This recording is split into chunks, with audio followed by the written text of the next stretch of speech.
nikupongezeni sana ZIF kwa kuendelea kuandaa tamasha hili kila mwaka kama mmekuwa mkifanya.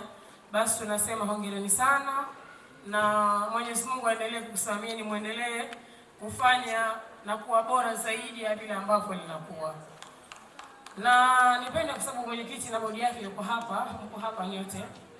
Nimeeleza changamoto ambayo imekuteni kwa mwaka huu, na si changamoto ambayo kila mmoja labda alitamani itokee, lakini changamoto iliyojitokeza ni changamoto ya maendeleo, kwa sababu Ngome Kongwe imekuwa kufanyika ukarabati, na ukarabati huu ni katika kupelekea maendeleo kwa Zanzibar, na si Zanzibar peke yake, maana Zanzibar, lakini hata na wageni wote ambao wanaipenda Zanzibar.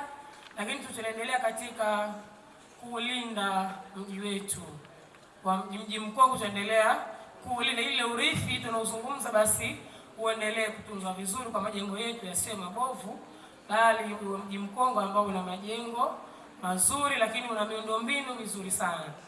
Kwa hivyo sasa, serikali ya Dr. Mwinyi katika bajeti ambayo serikali imeshapitisha na kikao ambacho kilimaliza tu wiki iliyopita, ni kwamba serikali ya Dr. Mwinyi imetenga shilingi bilioni 15 za Kitanzania kwa ajili ya ujenzi wa tunasema kijiji cha utamaduni.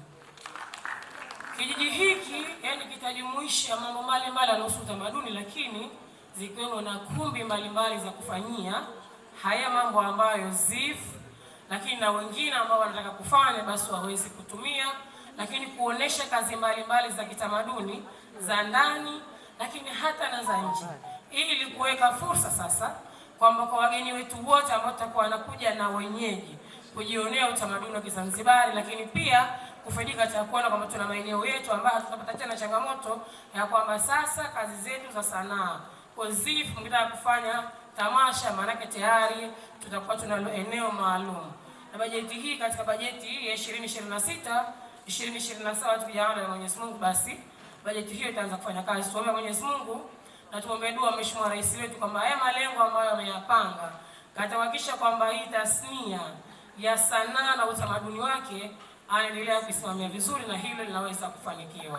Kwangu ina thamani kubwa sana, kwa sababu angalau inaonyesha vile ambavyo sisi tuko active katika teknolojia, kwa sababu akili mnemba ndio imekuja sasa na ina nguvu sana. Kwa hiyo sisi kwa kuanza kushirikiana nayo, maana yake ni kwamba watakao kuja.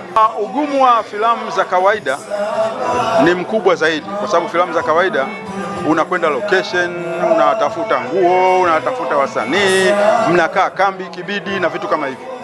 Lakini kwenye AI ugumu kama huo umepunguzwa.